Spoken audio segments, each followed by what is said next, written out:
BNP কোন বিষয়ে রাজি বা কোন বিষয়ে নারাজি নিবরাজি সেটার মুখ্য বিষয় হতে পারে না।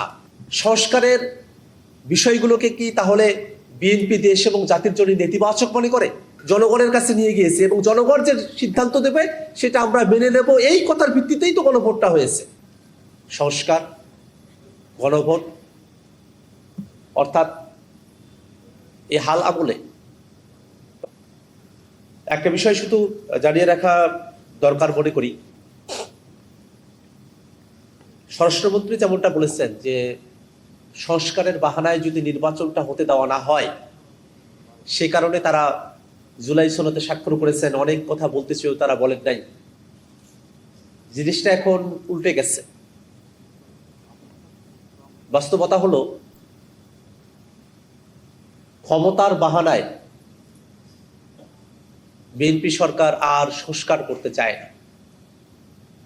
তারা ক্ষমতাকে নিরঙ্কুশভাবে উপভোগ করতে চায়, কিন্তু নির্বাচনের মধ্য দিয়ে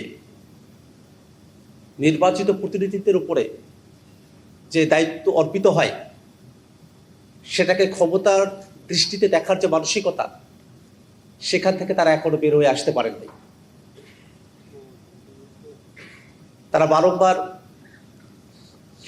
নোট অফ ডিসেন্টের কথা বলছেন, কিন্তু ঐক্যমত্য কমিশনে যখন আমরা আলাপ করেছিলাম তখন নোট অফ ডিসেন্টের অর্থ এই ছিল যে আমরা মূল সিদ্ধান্তকে মেনে নিলাম, যার একটা ভিন্ন মত আছে তিনি সেই ভিন্ন মতটা উল্লেখ করে রাখলেন, কিন্তু ভিন্ন মতটা নোট অফ ডিসেন্টটা এখানে মুখ্য বিষয় নয়। এখানে মূল যে সিদ্ধান্ত, যে সিদ্ধান্তে রাজনৈতিক দলগুলো এবং ঐক্যমত্য কমিশন উপনীত হয়েছে, সেটাই এখানে কার্যকর হবে। একটা বিষয় এ কারণে বলে রাখা প্রয়োজন যে গণভোট হয়ে যাওয়ার পরে বিএনপি কোন বিষয়ে রাজি বা কোন বিষয়ে নারাজি নিবরাজি সেটার মুখ্য বিষয় হতে পারে না। সেই গণভোটের বিষয়গুলোর দিকে একটু তাকিয়ে দেখি। তারা বলছে যে 4টা কোশ্চেনের মধ্যে 3.5টা কোশ্চেনে তাদের আপত্তি নাই, আধাটা কোশ্চেনে তাদের আপত্তি। আমরা আসলে ক্লিয়ার হতে চাই যে গণভোটের কোন আধাটা বিষয়ে আপনাদের আপত্তি ছিল, কারণ গণভোটের প্রশ্নগুলোতে খুবই স্পষ্ট করে বলা ছিল যে একটা উচ্চকক্ষ হবে ভোটের পিয়ার অনুযায়ী, তত্ত্বাবধায়ক সরকার হবে নতুন একটা ফর্মুলা অনুযায়ী, আর সাংবিধানিক প্রতিষ্ঠানগুলোতে নিয়োগ হবে একটা নিরপেক্ষ বডির মধ্য দিয়ে। যে বিষয়গুলোতে আমরা সবাই একমত, এরকম 30টি বিষয় সেখানে উল্লেখ করা ছিল। আর কিছু বিষয় ছিল যেগুলো রাজনৈতিক দলগুলো তাদের ইশতেহার অনুযায়ী সেগুলোকে বাস্তবায়ন করতে পারবে। আমরা বিএনপির সাথে এই ডিবেটটাও করতে চাই আবারও, যে উচ্চকক্ষ যদি ভোটের পিয়ার অনুযায়ী হয় সেটাতেই কি আপনাদের আপত্তি? তত্ত্বাবধায়ক সরকার যদি নতুন একটা ফর্মুলায় হয় আপনাদের আপত্তি কি সেই জায়গায়?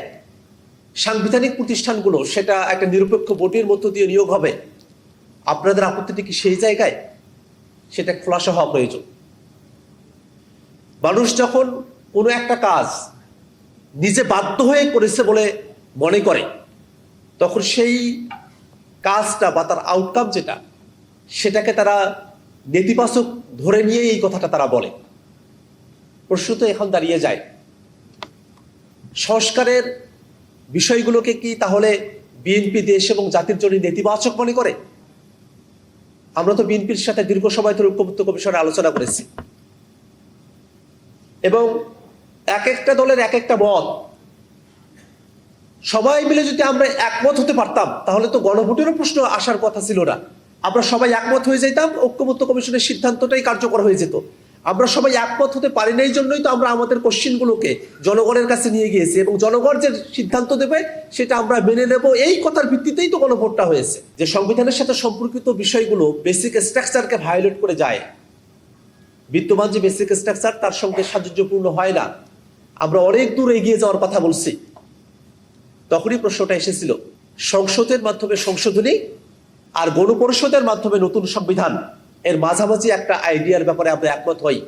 সেটাই ছিল সংবিধান সংস্কার পরিষদ। অর্থাৎ একটা গণপরিষদের যেমন একচ্ছত্র এবং নিরঙ্কুশ একটা ক্ষমতা থাকে একটা নতুন সংবিধান প্রণয়নের ক্ষেত্রে, তেমনটাও না।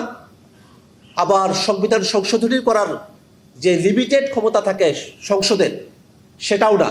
একটা মাঝামাঝি জায়গায় যেখানে রাজনৈতিক দলগুলোর ঐক্যমত্যতা আছে, জনগণের রায় আছে, সে বিষয়গুলোকে আমরা নতুন করে আমাদের সংবিধানে অন্তর্ভুক্ত করব সংবিধান সংস্কার পরিষদের মধ্য দিয়ে।